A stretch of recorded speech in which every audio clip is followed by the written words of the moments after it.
Hello friends, कैसे हो आप सभी। उम्मीद है बहुत अच्छे होंगे। मैं निशा सैनी। आज अपना जो टॉपिक रहने वाला है वो रहने वाला है अंतःस्रावी तंत्र।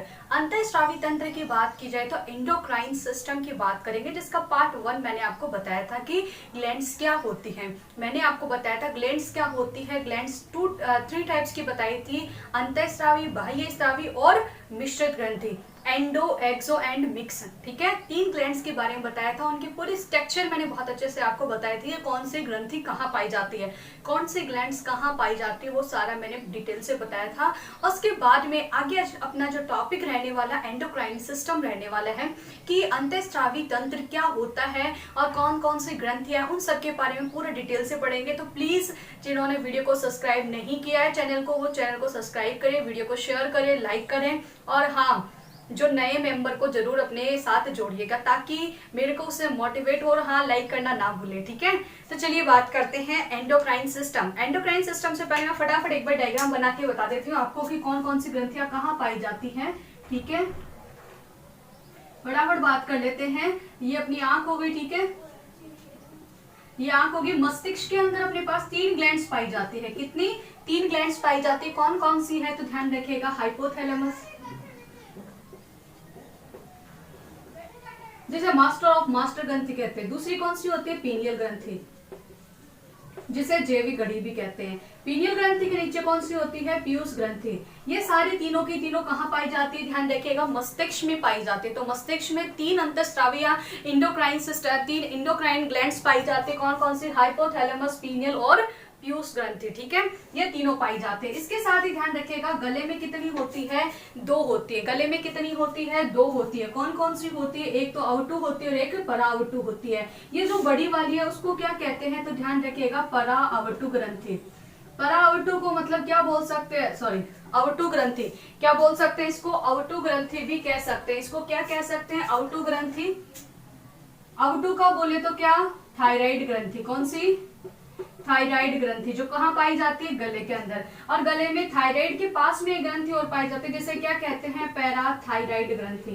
पैराथायराइड ग्रंथि, या इसे क्या बोल सकते हैं? परा अवटु ग्रंथि भी बोल सकते हैं। क्या कह सकते हैं? परा अवटु ग्रंथि भी कह सकते हैं। आपको पता है इसके अलावा अपनी जो ट्रेकिया होता है, ठीक है, ट्रेकिया की बात की जाए, जहाँ श्वसन नली यहाँ पर फेफड़ों के पास में खत्म होती है, ट्रेकिया के पास या हृदय के पास में ग्रंथि पाई जाती है। कौन सी? तो ध्यान रखिए, थाइमस ग्रंथि। कौन सी पाई जाती है? थाइमस ग्रंथि पाई जाती है। थाइमस ग्रंथि जो क्या होती है, जैसे जैसे एज बढ़ती है वैसे वैसे क्या होती है? काम करना बंद कर देती है। काम करना बंद मतलब कि हार्मोन्स का जो उत्सर्जन करना बंद कर देती है, कम कर देती है। ठीक है, इसके बाद में ध्यान रखिएगा, थाइमस ग्रंथि हो गई। थाइमस ग्रंथि के बाद में बात की जाए, अपना जो स्टोमच यानी कि पेट है, पेट के पास में छोटे हाथ का जो डुडेनम भाग है, वहां से एक ग्रंथि जुड़ी होती है, जिसको क्या बोलते हैं? अग्नाशय ग्रंथि। कौन सी ग्रंथि? अग्नाशय ग्रंथि, जिसकी आकृति किसके समान होती है? पत्ते नुमा आकृति होती है, जिसे क्या कहते हैं? अग्नाशय कहते हैं। एकमात्र मिश्रित ग्रंथि बोल सकते हैं इसको। क्या बोल सकते हैं? एकमात्र मिश्रित ग्रंथि अग्नाशय ग्रंथि है। ध्यान रखिए, पैंक्रियाज की बात करते हैं। यहाँ पर बात की जाए तो यहाँ पर क्या होता है? लीवर ग्रंथि होती है। कौन सी होती है? लीवर ग्रंथि होती है, जैसे क्या बोलते हैं? यकृत बोलते हैं। कौन सी ग्रंथि? यकृत ग्रंथि होती है। आपको पता है चेस्ट के पास में कौन सी ग्रंथि? स्तन ग्रंथि यानी कि दूध ग्रंथि भी पाई जाती है। कौन सी पाई जाती है? दूध ग्रंथि। दूध ग्रंथि होती है। इसके अलावा आंखों में कौन सी ग्रंथि पाई जाती है तो ध्यान रखिएगा, अश्रु ग्रंथि। कौन सी ग्रंथि? अश्रु ग्रंथि पाई जाती है। आपको पता है जो अपना श्लेष्मा ग्रंथि होती है वो अमाशय होता है, वहां पर भी, नाक के अंदर भी और गले के पास में भी श्लेष्मा जम जाती है, तो क्या होती है? श्लेष्मा ग्रंथि। कौन सी ग्रंथि? श्लेष्मा ग्रंथि। श्लेष्मा के अलावा बात की जाए तो आपको पता है अपने मुख में लार ग्रंथियां कितनी होती है? 3 होती है, 3 जोड़ी होती है। आपको पता है एक तो होती है पैरोटिड, लिंगुअल, सबलिंगुअल। ठीक है, तो 3 अपने पास में लार ग्रंथियां होती है, 3 जोड़ी, बोले तो 6 होती है। ठीक है, तो लार ग्रंथियां भी पाई जाती है। तो मैं इन तीनों की बात कर लेती हूँ। 3 क्या होती है अपने पास में? लार ग्रंथि होती है। अभी मैं अंतःस्रावी और बाह्यस्रावी दोनों का एक साथ एक्सप्लेन कर रही हूँ, उसके बाद में कंटिन्यू पूरा समझाती हूँ। ठीक है, इसके बाद में बात करते हैं अग्नाशय के नीचे अपने पास में क्या होती है? आपको पता है अपना जो वक्ष होता है, ये जो रीढ़ की हड्डी है, रीढ़ की हड्डी के यहाँ दोनों तरफ क्या पाए जाते हैं? अपने यहाँ पर बात की जाए तो किडनी होती है, या फिर मैं इधर बोल सकती हूँ, ध्यान रखिएगा। तो यहाँ पर क्या होती है, यहाँ और यहाँ पर किडनी पाई जाती है। किडनी के जस्ट ऊपर क्या होती है, एक ग्रंथि पाई जाती है। किडनी दो है तो ग्रंथि भी कितनी होगी, दो होगी, जिनका नाम क्या है, वे किडनी को क्या बोलते हैं, विक्र कहते हैं। तो विक्र के ऊपर पाई जाने वाली ग्रंथि को क्या कहेंगे, अधिवक्र कहते हैं। क्या कहते हैं, अधिवक्र, या जिसे एड्रिनल ग्रंथि कहते हैं। कौन कैसी ग्रंथि कहते हैं, एड्रिनल ग्रंथि कहते हैं। बहुत इंपॉर्टेंट है एड्रिनल ग्रंथि, ठीक है। एड्रिनल ग्रंथि के बाद में अगर महिला है, ये क्या है, डायग्राम किसका है, अगर महिला का है तो महिला के अंदर आपको पता है जनन ग्रंथि पाई जाती है। कौन सी ग्रंथि, जनन ग्रंथि, जिनको क्या कहते हैं, अंडाशय कहते हैं। क्या कहते हैं, अंडाशय ग्रंथि।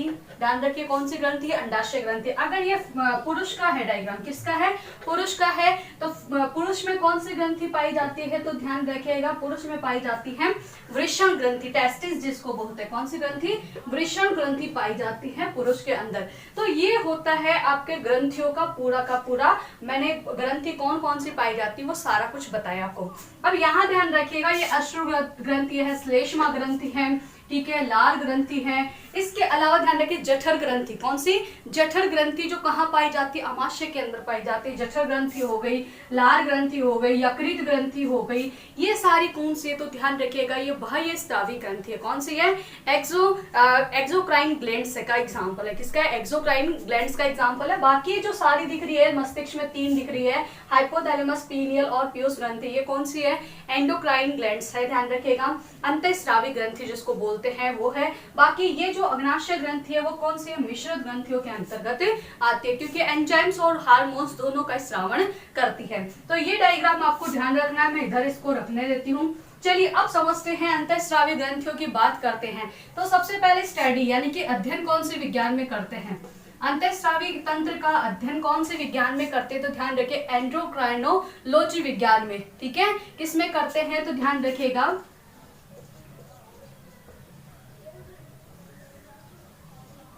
एंडोक्राइनोलॉजी विज्ञान के अंदर अपन किसका अध्ययन करते हैं, अंतःस्रावी ग्रंथियों का अध्ययन करते हैं। ये ध्यान रखिएगा, अगर आपसे पूछ ले अंतःस्रावी ग्रंथियों का पिता कौन है, ठीक है, the father of endocrine system, तो ध्यान रखिएगा पिता कौन है या जनक कौन है, तो ध्यान रखिएगा थॉमस एडिसन को मानते हैं। किसको, थॉमस एडिसन को मानते। शायद मैंने पिछली क्लास में एल्वा एडिसन बोल दिया था, ठीक है।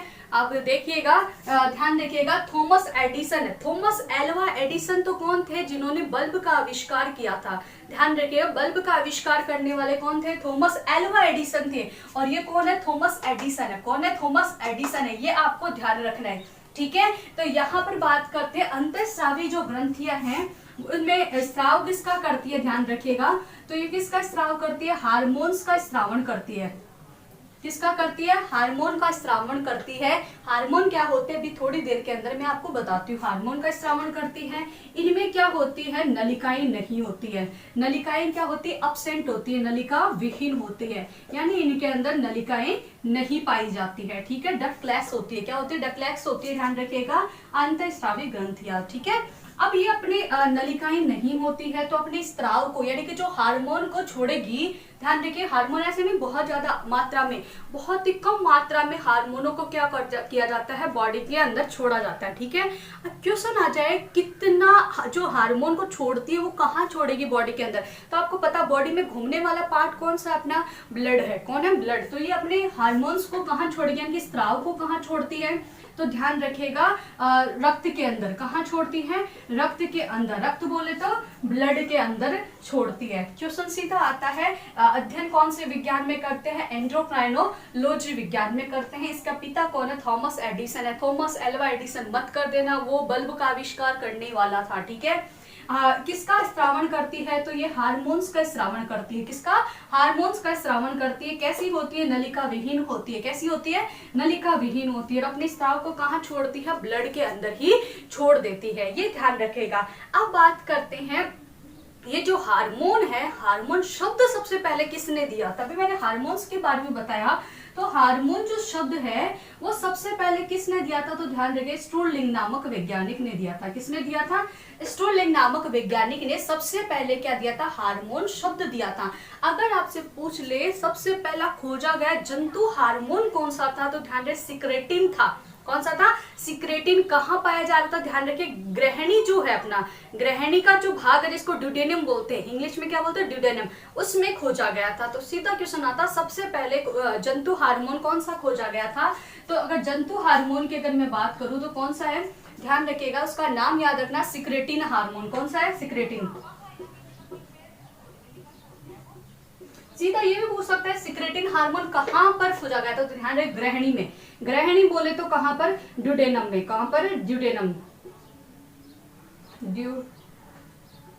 ड्यूडेनम में, ठीक है, ये आप ध्यान रखना। तो हार्मोन शब्द सबसे पहले स्टोरलिंग ने दिया था। जंतुओं में सबसे पहले कौन सा खोजा गया था? सिक्रेटिन, जो किसमें? ग्रहणी या ड्यूडेनम में खोजा गया था। अगर आपसे पूछ ले पादपों में सबसे पहला हार्मोन कौन सा खोजा गया था, तो ध्यान रहे, ऑक्सिन हार्मोन। पादपों में कौन सा था? ध्यान रखिए, मैं यहाँ लिख देती हूँ पादपों में, तो पादपों में ध्यान रखना ऑक्सिन हार्मोन। पादपों में कौन सा हार्मोन था? ऑक्सिन हार्मोन था। ये बात आपको ध्यान रखना है, ठीक है। सीधा क्वेश्चन पूछते हैं, हार्मोन शब्द किसने दिया? स्टोरलिंग ने दिया। हार्मोन जंतुओं में कौन सा खोजा गया था? सिक्रेटिन खोजा गया था। किसमें खोजा गया था? ड्यूडेनम यानी ग्रहणी के में खोजा गया था। सीधा पूछ ले पादपों में कौन सा? तो ऑक्सिन हार्मोन खोजा गया था। अब ये हार्मोन क्या होते हैं? तो ध्यान रखिएगा, हार्मोन जो होते हैं अंतःस्रावी ग्रंथियों द्वारा अल्प मात्रा में छोड़ा गया स्राव होता है, जो क्या करता है? अपनी जैविक क्रियाओं के लिए उत्तरदायी होता है। अपनी वृद्धि होती है, ध्यान रखिए, एज क्या होती है? लंबाई बढ़ती है। इसके अलावा हार्मोन्स एक्टिवेट होते हैं। उनको जो वो हार्मोन्स है वो यही है, ध्यान रखिएगा, एक अकार्बनिक पदार्थ होते हैं। हार्मोन क्या होते हैं? एक प्रकार के अकार्बनिक पदार्थ होते हैं, इतना आपको ध्यान रखना है। वही मैंने बहिःस्रावी ग्रंथियों की भी बात बताई थी, जो किसका स्त्रावण करती है? एंजाइमों का स्त्रावण करती है। किसका करती है? एंजाइमों का स्त्रावण करती है। तो सीधा क्वेश्चन आता है, एंजाइम जो शब्द है वो सबसे पहले किसने दिया था? डब्ल्यू कोहर्ने ने दिया था। किसने दिया था? डब्ल्यू कोहर्ने ने। ये आप थोड़ा सा स्क्रीनशॉट लेना चाहो तो जल्दी से स्क्रीनशॉट ले लो, मैं इसका साइड में हो जाती हूँ, फिर आगे बात करते हैं। मेरे ख्याल से स्क्रीनशॉट सबने ले लिया होगा। चलिए आगे बात करते हैं।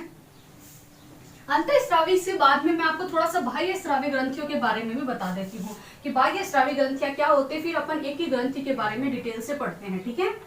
मेरे ख्याल से यहाँ तक किसी को कोई डाउट नहीं होगा, तो प्लीज क्लास को सब्सक्राइब कीजिएगा, क्लास को शेयर भी करना है आप लोगों को, ठीक है, क्योंकि आप लोग सपोर्ट करोगे तभी अपना चैनल आगे ग्रोथ करेगा, ठीक है।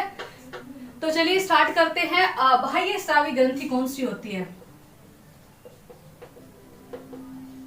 मैंने अंतःस्रावी ग्रंथियों के बारे में बताया। अंतःस्रावी ग्रंथियों में सबसे बड़ी कौन सी है? तो ध्यान रखिएगा, थायराइड ग्रंथि सबसे बड़ी ग्रंथि है। अंतःस्रावी ग्रंथियों में सबसे बड़ी कौन सी? थायराइड ग्रंथि है। अगर सबसे छोटी पूछ ले, अगर एग्जाम में ये दोनों ऑप्शन आ जाए तो कौन सी करके आनी? पीनियल ग्रंथि करके आनी, क्योंकि ये चावल के दाने के समान है। हालांकि क्यों नहीं बताया था पहले, इसके बारे में पता नहीं था, पहले मानते थे ये ग्रंथियों में नहीं है, बाद में खोज हुई, तब तक क्या हुआ, हर एग्जामों में यही पूछने लगे, ठीक है। और सबसे छोटी कौन सी मानते हैं? पीयूष ग्रंथि, जो मटर के दाने के समान है, ठीक है। तो बड़ी और छोटी के बारे में मैंने आपको बता दी। बहिःस्रावी ग्रंथियां जो होती है वो किसका स्राव करती है? तो ध्यान रखिएगा, ये एंजाइमों का स्राव करती है। किसका करती है? एंजाइम। हालांकि मेरा जो टॉपिक है वो ध्यान रखिएगा अंतःस्रावी ग्रंथियों के बारे में, लेकिन मैं थोड़ा सा आपको बाह्यस्रावी के बारे में बता देती हूँ, ठीक है। एंजाइमों का स्त्रावण करती है। किसका? एंजाइमों का। अब अगर पूछ ले एंजाइमों का स्त्रावण करती, तो एंजाइम क्या होते हैं? शरीर के बाहर, बॉडी के बाहर, जैसे आपको देखा होगा नाक से श्लेष्मा निकलते शरीर के बाहर, आंखों से आंसू निकलते तो कहाँ? बाहर बॉडी के निकलते, ठीक है। वही बात की जाए तो श्लेष्मा होगी, पसीना, देखो मेरे पसीना आ रखा है, तो पसीना कहाँ होगा? बॉडी के बाहर। क्वेश्चन आता है शरीर का सबसे बड़ा अंग कौन सा है? तो ध्यान रखिए त्वचा है। और शरीर का आंतरिक सबसे बड़ा कौन सा अंग है? तो आपको पता है लीवर है। कौन है? लीवर है, जिसे यकृत या जिगर भी कहते हैं। अब ध्यान रखिएगा, यहाँ एंजाइमों का स्त्रावण करती है। तो जो हार्मोन्स एंजाइम होते हैं वो शरीर के बाहर निकालती हैं। तो बाहर निकालने के लिए क्या चाहिए? तो ध्यान रखिएगा, उसको क्या चाहिए बाहर निकालने के लिए? नलिकाएं चाहिए। क्या चाहिए? नलिकाएं, यानी कि पाइप होनी चाहिए। क्या होनी चाहिए? पाइप होनी चाहिए, ठीक है। तो इसके अंदर बाह्यस्रावी ग्रंथियों में क्या कैसी होती है? नलिका युक्त होती है। नलिका युक्त होती है, इनमें नलिकाएं पाई जाती है। क्या पाई जाती है? इनके अंदर नलिकाएं पाई जाती है बाह्यस्रावी ग्रंथियों के अंदर। ये बात आपको ध्यान रखनी है, ठीक है। अब अपने स्राव को कहाँ छोड़ती है? तो बॉडी के अंदर तो नहीं है, तो बाहर छोड़ेगी, यानी कि शरीर के बाहर छोड़ती है। कहाँ स्राव करती है? शरीर के बाहर छोड़ती है। सीधा क्वेश्चन आता है, बाह्य स्रावी ग्रंथियों किसका स्रावण? एंजाइमों का करती है, शरीर के बाहर छोड़ती है, नलिका युक्त होती है। कैसी होती है? नलिका युक्त होती है। अब क्वेश्चन आ जाए, जो एंजाइम शब्द है, एंजाइम शब्द सबसे पहले किसने दिया था? सीधा का बहुत ही इंपॉर्टेंट क्वेश्चन है कि एंजाइम शब्द सबसे पहले किसने दिया था? तो डब्ल्यू कुहने ने दिया था। किसने दिया था? डब्ल्यू कुहने नामक वैज्ञानिक ने दिया था। ध्यान रखिएगा, डब्ल्यू कुहने नामक वैज्ञानिक ने सबसे पहले एंजाइम शब्द दिया था। और अगर आपसे पूछ ले खोज किसने की थी, तो बंकनर नामक वैज्ञानिक ने की थी। एंजाइमों की खोज किसने की थी? तो ध्यान रखिएगा, किसने की थी? बंकनर नामक वैज्ञानिक ने। ये दोनों नाम आपको ध्यान रखना। हालांकि देखो, बाह्य स्रावी ग्रंथियों से बहुत कम के ना के बराबर क्वेश्चन आते, कौन से आते वो मैं भी आपको बताऊंगी। हाँ, अंतः स्रावी ग्रंथि आपके लिए बहुत ज्यादा इंपॉर्टेंट रहने वाली है, तो फिर भी आप ध्यान रखिएगा। क्वेश्चन आता है, सबसे पहला खोजा गया एंजाइम कौन सा था? तो ध्यान रखिएगा, जाइमेज। कौन सा था? सबसे फर्स्ट खोजा गया एंजाइम कौन था? जाइमेज। सबसे पहला कौन सा था? याद रखिएगा, जाइमेज था। सीधा एग्जाम में आता है जाइमेज। सबसे पहला खोजा गया एंजाइम कौन सा था? जाइमेज था। अब अगर आपसे पूछ लिए ये जो एंजाइम होते हैं, एंजाइमों के बारे में एक बात याद रखना, एंजाइम क्या होते हैं? संक्रियण ऊर्जा के मान को हटाकर अभिक्रिया की दर को बढ़ा देते हैं। ध्यान रखें। जबकि हार्मोन जो होते हैं ना, ध्यान रखें, जो हार्मोन होते हैं वो प्लाज्मा झिल्ली जीन स्तर में परिवर्तन करके अभिक्रिया की दर को बढ़ाते हैं। ये ध्यान रखिएगा, दोनों के दोनों इंपॉर्टेंट बातें हैं, कंफ्यूज मत होना, ठीक है। तो चलिए आगे बात करते हैं।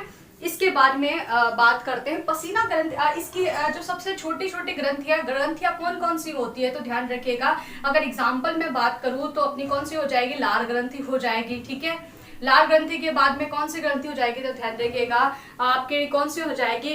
गले में पाई जाती है ना, लाल ग्रंथि हो गई। इसके अलावा श्लेष्मा ग्रंथि हो गई, अश्रु ग्रंथि हो गई, पसीना ग्रंथि हो गई, जठर ग्रंथि हो गई, और इसके अलावा यकृत ग्रंथि हो गई। सबसे बड़ी ग्रंथि कौन सी है बाह्य स्रावी ग्रंथियों में? तो यकृत सबसे बड़ी ग्रंथि है।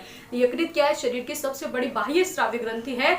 जबकि सबसे छोटी जो है, देखो, अश्रु ग्रंथि होती है, लेकिन कई जगह पसीना ग्रंथि को भी मान रखा है, जिसे स्वीट ग्लैंड्स कहते हैं। ध्यान रखिएगा, स्वीट ग्लैंड्स या पसीना ग्रंथि की बात करते हैं। तो ये हो गई अपनी बाह्य स्रावी ग्रंथियों के बारे में। अगर जो हार्मोन और एंजाइम दोनों का स्रावण करे उसे क्या कहते हैं? मिश्र ग्रंथि। हालांकि देखिएगा, एग्जाम पे डिपेंड करता है क्वेश्चन क्या आता है। फिर से होती है अग्नाशय ग्रंथि, मिश्रित ग्रंथि है, लेकिन जनन ग्रंथियों को भी माना जाता है, ठीक है। लेकिन अपने को एग्जाम में करके क्या आना है? ध्यान रखिएगा, आपको सीधा ग्रंथि नाम दे तो आपको अग्नाशय ही करके आना है, ठीक है। कंफ्यूज मत होना। चलिए बात करते हैं, इसको मैं रफ करती हूँ फटाफट, फिर आगे चलते हैं, अपने जो ग्रंथि वाला पोर्शन है उसको आगे बढ़ाते हैं, ठीक है। हालांकि देखो, मैं इसको अच्छे से करवाऊंगी, फिर भी आप अपनी तरफ से भी और इसके अंदर जो आपको मिले वो बुक वगैरह से भी आप पढ़ना, ठीक है। हालांकि मैं इसके अंदर मैं कुछ भी नहीं छोड़ने वाली, मैं सारा कुछ आपको करवाने वाली हूँ, ठीक है। अब मैं कुछ ग्रंथियों के नाम बताती हूँ, कौन से ग्रंथि की जो अंतःस्रावी ग्रंथियां हैं, डिटेल करवाने से पहले इनका अन्य नाम क्या है, और इसके साथ, क्योंकि देखो कई बच्चे यहाँ पर वो भी होंगे जो कि केवल डी ग्रुप की, ध्यान रखिएगा, रेलवे डी ग्रुप की, एसएससी की, और इसके अलावा जो एमटीएस वगैरह इन एग्जामों की तैयारी कर रहे हैं, तो उनके क्या होता है, बायोलॉजी में ऊपर से क्वेश्चन आने वाले हैं। तो वो ऊपर से जो आर्मी, जैसे आर्मी के फॉर्म निकल चुके हैं, तो उनके ऊपर से क्वेश्चन जो आते हैं वो मैं एक बार करवा देती हूँ, ठीक है।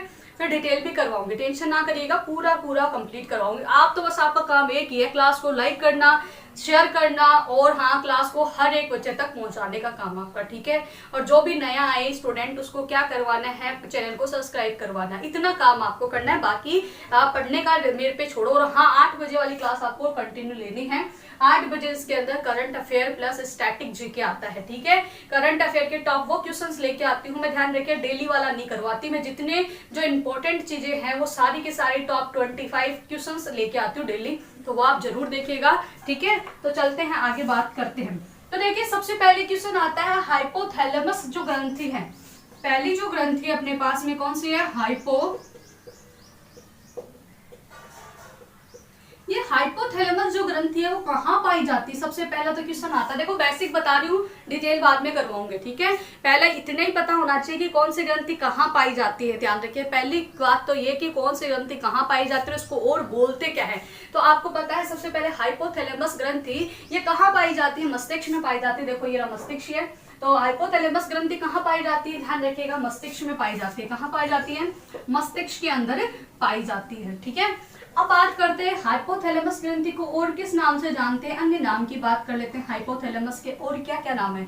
तो आपको पता है जो पीयूष ग्रंथि होती है, ये जो पीयूष ग्रंथि है, पीयूष ग्रंथि आपको पता है जितने भी हार्मोन जैसे मेन जो काम करने वाली ना पीयूष ग्रंथि, लेकिन पीयूष ग्रंथि मान सकते हैं मास्टर, लेकिन मास्टर का मास्टर कौन होता है, स्कूल में पता है ना, हेड मास्टर होता है, यानी कि इसके ऊपर भी कंट्रोलिंग पावर है। किसका पावर है, इससे जो ऊपर बैठा, ऊपर कौन बैठा है, तो आपको पता है हाइपोथैलेमस बैठा है। कौन है, हाइपोथैलेमस बैठा है। तो इसलिए इसको क्या कहते हैं, मास्टर ऑफ मास्टर, यानी कि हेड मास्टर कहते हैं। क्या कहते हैं इसको, हेड मास्टर भी कहते हैं। ये आप ध्यान रखिएगा, हाइपोथैलेमस को क्या कहते हैं, हेड मास्टर भी कहते हैं,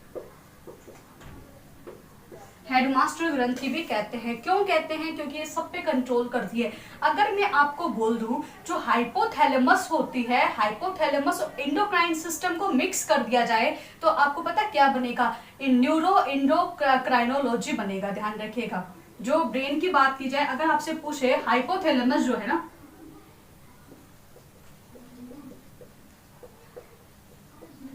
हाइपोथैलेमस हो गई, हाइपोथैलेमस के अंदर अगर मैं बात करूं इंडोक्राइनो सिस्टम, यानी कि अंतःस्रावी तंत्र को अगर शामिल कर दूं, अंतःस्रावी तंत्र, तो ये जो पार्ट बनेगा ना उसको अपन क्या करेंगे, तो ध्यान रखिएगा न्यूरो एंडोक्राइनोलॉजी कहेंगे। इन दोनों का अध्ययन किस में करेंगे, तो ध्यान रखिए इन दोनों का अध्ययन अपन किस में करेंगे, न्यूरो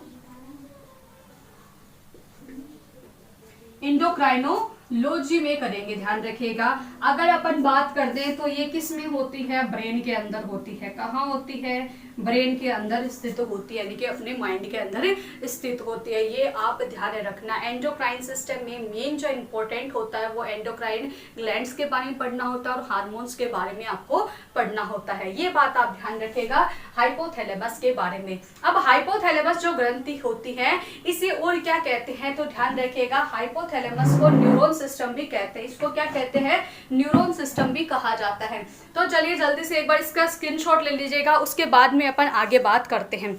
उसके बाद में अपन बात करते हैं आगे क्या होती है ये अंतःस्रावी ग्रंथियां क्या है, उन सब के बारे में पूरी डिटेल्स बात करते हैं। मेरे ख्याल से सबने ले लिया होगा। चलिए अब ये जो पूरे एक एक के बारे में बात कर लेते हैं। हाइपोथैलेमस के बारे में आपको पता चला कहाँ होती है, ये मस्तिष्क में होती है और क्या करती है, तो आपको पता है ये क्या करती है, पीयूष ग्रंथि, यानी सभी ग्रंथियों पर मेन जो कंट्रोलिंग जो पावर है ना वो किसका है, हाइपोथैलेमस में है। अब क्वेश्चन पूछ लिया आपको हाइपोथैलेमस मस्तिष्क में भी कहाँ होते हैं, तो आपको पता है ब्रेन के पार्ट कितने होते हैं, 3 पार्ट होते हैं। ब्रेन के कितने पार्ट होते हैं, 3 पार्ट होता है, एक अग्र मस्तिष्क, एक मध्य और एक कौन सा होता है, पश्चिम मस्तिष्क। अग्र को क्या बोलते हैं, फोर ब्रेन, और मध्य को क्या बोलते हैं, मिड ब्रेन, और इसको क्या बोलते हैं, हिंड ब्रेन। तो आपको पता है हिंड ब्रेन और ये जो फोर ब्रेन होता है, फोर ब्रेन का भी 2 पार्ट होते हैं। ध्यान रखिएगा, एक तो क्या होता है, सबसे पहला अग्र मस्तिष्क का भी कितना भाग होते हैं, 2 भाग होते हैं। उसका जो डाइएनसिफेलोन वाला भाग है, इसका जो सेकंड पार्ट है वो कौन सा है,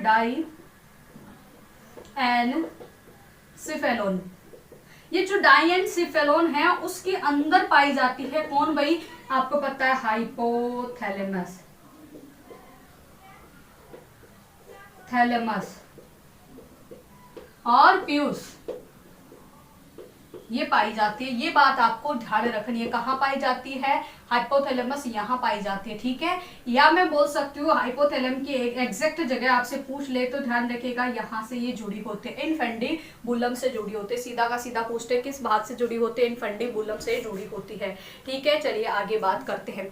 अब ये मैंने को बता दिया, एक भाग और होता है जिसे क्या बोलते हैं, अग्र मस्तिष्क को एक भाग होता है जिसे क्या बोलते हैं, सेरिब्रम बोलते हैं, ठीक है। क्या बोलते हैं, सेरिब्रम बोलते हैं। ये मस्तिष्क वाले पार्ट में अपन देखेंगे। तो अपने को पता चला हाइपोथैलेमस जो है इनफंडिबुलम से जुड़ी होती है। किससे जुड़ी होती है, इनफंडिबुलम से जुड़ी होती है। हाइपोथैलेमस मस्तिष्क में पाई जाती है, अग्र मस्तिष्क के अंदर पाई जाने वाली भाग है। अब ये जो हाइपोथैलेमस है इसका वर्क क्या होता है, आपको पता है। अपन जैसे किसी के बारे में सोचते हैं, मान लो किसी ने आपकी झूठी तारीफ कर दे, ठीक है, सच्चाई करे तो ना करे, ठीक है। चलो आपकी मैंने बोल दिया आप बहुत पढ़ने वाले बच्चों, बहुत इंटेलिजेंट हो, आप तो बहुत सुंदर हो दिखने में, इतनी सारी आपकी तारीफ कर दी मैंने, ठीक है। सपोज करो तो मैं आपको कैसी लगूंगी भाई, मैडम तो क्या है भाई, स्वर्ग से भगवान से भी बढ़िया लगेगी। क्यों, क्योंकि आपकी तारीफ कर दी जो मैंने, ठीक है।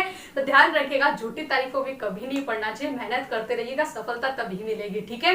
तो जैसे मैंने तारीफ करती हूँ, आपका जो हाइपोथैलेमस है वो क्या सोचेगा, ये इंसान तो बड़ा ही अच्छा है, ये मैडम तो बहुत ही अच्छी है, ठीक है। और आपके माइंड में क्या होगी, हाइपोथैलेमस में मेरी जो पिक्चर है, फोटो है, वो बहुत शानदार बन जाएगी।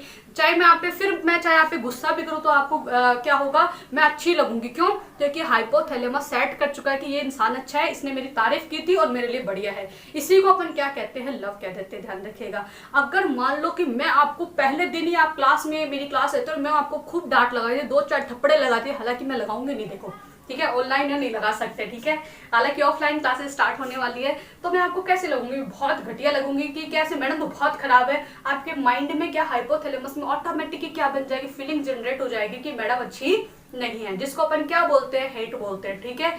तो ये जो प्यार, मोहब्बत, घृणा, ईर्ष्या, द्वेष, ये जो होते हैं ना, सारा का सारा कंट्रोल कौन करता है, हाइपोथैलेमस ही करता है। कौन करता है, हाइपोथैलेमस ही करता है। अब देखो भूख लग रही है, भूख का कौन पता लगाएगा, तो ध्यान रखिए हाइपोथैलेमस से लगाए। प्यास लग रही है आपको, ठीक है, तो आपको प्यास लग रही है, तो प्यास का कौन पता चलाएगा, तो ध्यान रखिए हाइपोथैलेमस ही लगाएगा। कौन लगाएगा, हाइपोथैलेमस लगाता है। इसके अलावा ध्यान रखिए, जैसे मान लो आपके साथ वाला कोई क्या हो, पास हो गया एग्जाम के अंदर, ठीक है, एग्जाम कॉम्पिटिशन एग्जाम उसने क्रैक कर ली, तो देखो चाहे कहे ना कहे पर फिर भी क्या होती है, मन में क्या होती है, थोड़ी सी ईर्ष्या रहती है कि देख ये लग गया, अपन रह गए। और अगर ना भी होना तो आस पड़ोस वाले, घर वाले क्या कर देते हैं, जनरेट कर देते हैं, ठीक है। तो ध्यान रखिएगा, मेहनत करते रहिए। जैसे कहावत है, बहुत ही अच्छी बात कही हुई है, जो किस्मत होती है वो मौका देती है। ध्यान रखिए, किस्मत क्या देती है, मौका देती है, लेकिन ध्यान रखिएगा मेहनत एक बार चौका देते, चौका नहीं छक्का भी दे सकते हैं, ठीक है, ये बात आप ध्यान रखिएगा। तो इसके मैं अगर कार्य बताऊं तो हाइपोथैलेमस के कार्य अगर आपसे कोई पूछ ले तो कार्य क्या है, ध्यान रखिएगा।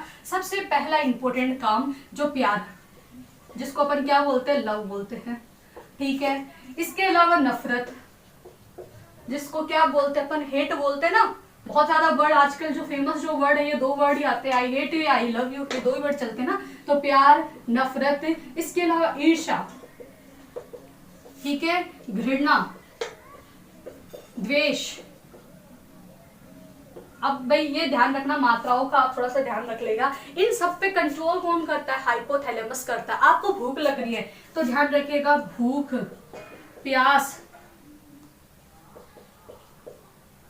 भूख, प्यास, इन सब पे कंट्रोल कौन करता है, हाइपोथैलेमस ही करता है। कौन करता है, हाइपोथैलेमस ही करता है। ये आपको ध्यान रखना है। भूख प्यास का पता भी कौन लगाता है, हाइपोथैलेमस से पता चलता है। तो मैं डायरेक्ट बोल सकती हूँ, प्यार, नफरत, ईर्ष्या, द्वेष, घृणा, भूख, प्यास, इन सबका जो कंट्रोलिंग पावर है, मेन कंट्रोलिंग पावर है, वो कौन है, हाइपोथैलेमस है। बेचारे जो हार्ट है ना, उसको फालतू में बदनाम कर रखा, कुछ नहीं है, जबकि काम किसका, ये हाइपोथैलेमस का काम है। किसका, हाइपोथैलेमस का काम है। तो चलिए बात करते हैं इसके अंदर कौन कौन से हार्मोन्स होते हैं। हार्मोन्स के बारे में भी मैं आपको बता देती हूँ, हार्मोन्स आखिरकार कौन से हार्मोन होते हैं। तो सबसे पहले बात करते हैं थायरोट्रोपिन रिलीजिंग हार्मोन होता है। सबसे पहला हार्मोन TRH। सबसे पहला हार्मोन कौन है, हाइपोथैलेमस के द्वारा स्रावित हार्मोन TRH। TRH का नाम अगर आपसे पूछ ले तो कौन क्या होता है, तो ध्यान रखिए थायरोट्रोपिन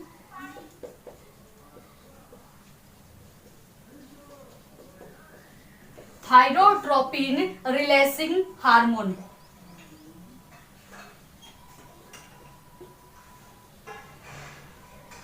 थायरोट्रोपिन रिलीजिंग हार्मोन होता है किसमें, TRH, जो किसके द्वारा स्रावित होता है, हाइपोथैलेमस के द्वारा स्रावित होता है। और इस TRH का काम क्या होता है, तो ध्यान रखिए थायराइड और पीयूष ग्रंथि के स्राव को नियंत्रित करता है। बहुत इंपॉर्टेंट बात है। ये जो पीयूष ग्रंथि है ना, पीयूष ग्रंथि और जो आपकी कौन सी गले वाली जो ग्रंथि है ना, गले में कौन सी एच आकार की ग्रंथि पाई जाती है, जिसे क्या कहते हैं, सबसे बड़ी ग्रंथि, जिसे कहते हैं अवटो या थायराइड ग्रंथि। तो पीयूष ग्रंथि और थायराइड ग्रंथि पर कंट्रोल करती है, ध्यान रखिएगा। यानी कि ये जो स्राव करती है ना, ये दोनों ग्रंथियां कौन कौन सा स्राव करती है अभी बात करेंगे। उन पे कंट्रोलिंग पावर कौन करता है, TRH। ये TRH हार्मोन के द्वारा इस पे कंट्रोल करती है। कौन करती है, तो ध्यान रखिएगा आपकी कौन सी, हाइपोथैलेमस ग्रंथि कंट्रोल करती है। सेकेंड जो हार्मोन होता है GnRH। सेकेंड जो हार्मोन है उसका नाम क्या होगा, GnRH। बात करते हैं, यहां तक मेरे ख्याल से किसी को कोई डाउट नहीं होना चाहिए। GnRH hormone. जो सेकंड हार्मोन है वो कौन सा हार्मोन स्रावित करती है, GnRH। अब GnRH का मतलब क्या होता है, गोनेडोट्रोपिन रिलीजिंग हार्मोन। क्या हो जाएगा,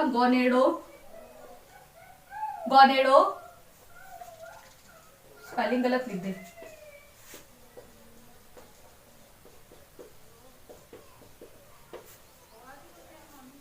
releasing hormone, gonadotropin releasing hormone जो होता है जीएनआरएच का मतलब होता है। अब ये क्या करता है, इसको ध्यान रखिएगा, इसे सेक्स हार्मोन भी कहा जाता है। इसको क्या कहते हैं, यानी कि लैंगिक हार्मोन भी कहते हैं। क्यों कहते हैं, क्योंकि ये लैंगिक क्रियाओं पे कंट्रोल करता है। ध्यान रखिएगा, जो महिलाओं में क्या होता है आपको पता है, ल्यूटिलाइट जो हार्मोन होता है ना, उन पे भी इसी के द्वारा स्रावित होता है, जो मैं पीयूष ग्रंथि के अंदर आपको फुल डिटेल के अंदर करवाने वाली हूँ। जो आपका जीएनआरएच हार्मोन होता है, गोनेडोट्रोपिन रिलीजिंग हार्मोन जो होता है, ये क्या कहता है, ध्यान रखिएगा, जो फीमेल और मेल होता है उनके जो सेक्स हार्मोन्स होते हैं उन पे कंट्रोल करने का काम करता है। जैसे महिलाओं में दाढ़ी मूंछ आना, इसके अलावा स्पर्म का निर्माण होना, महिलाओं की बात की जाए तो मासिक चक्र का प्रारंभ होना, आवाज का पतली होना, इन सब के लिए उत्तरदायी होता है। वो आगे बताऊंगी पूरा डिटेल से, ठीक है। तो ये सेकंड हार्मोन हो गया। थर्ड जो हार्मोन होता है उसे होता है ग्रोथ हार्मोन होता है, ग्रोथ रिलीजिंग हार्मोन। कौन सा होता है, सॉरी मैं इसको रफ कर देती हूँ यहाँ से। थर्ड हार्मोन जो होता है हाइपोथैलेमस के द्वारा स्रावित, उसको अपन क्या बोलते हैं, GHRH। GHRH हार्मोन का मतलब क्या होता है, तो ध्यान रखिएगा, ग्रोथ H का मतलब क्या हो जाएगा, हार्मोन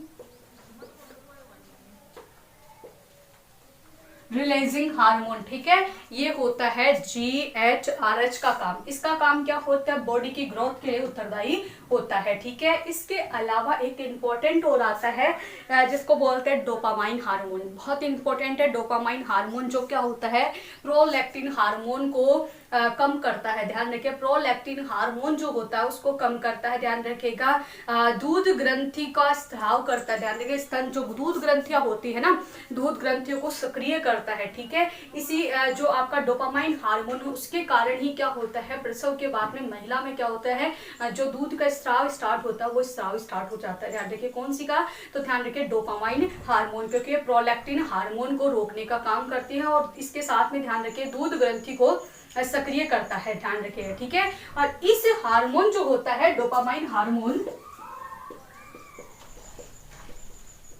ये जो डोपामाइन हार्मोन अगर इसकी कमी हो जाए ना, तो ध्यान रखिएगा पार्किंसन रोग हो जाता है। पार्किंसन रोग, इसकी कमी से कौन सा रोग हो जाता है, पार्किंसन रोग हो जाता है।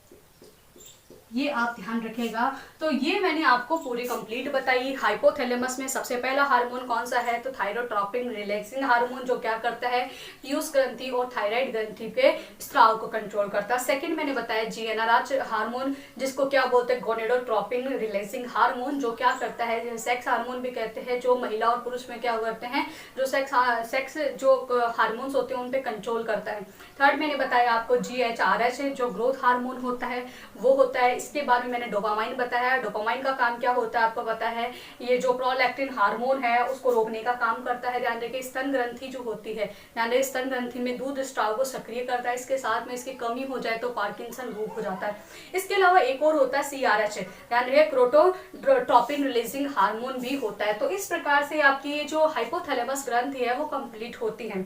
इसके बाद में जो ग्रंथि आने वाली है वो पीनियल ग्रंथि आने वाली है, जिसे जैविक घड़ी भी कहते हैं, जिसके कारण क्या होता है, युवावस्था समय से पूर्व आ जाती। क्या है इसके बारे में पूरी डिटेल्स अपन बात करते हैं नेक्स्ट वीडियो के अंदर। बताइए क्लास कैसी लगी, प्लीज क्लास को लाइक करिएगा, शेयर करिएगा और हाँ ज्यादा से ज्यादा स्टूडेंट तक इस क्लास को पहुंचाना।